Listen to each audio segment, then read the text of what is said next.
Narito ako sa isang lugar na di ko maintindihan.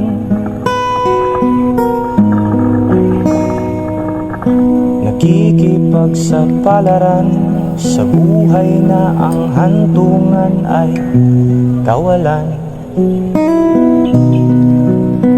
De numero ang galaw ng tao, bawat gawin ay may presyo.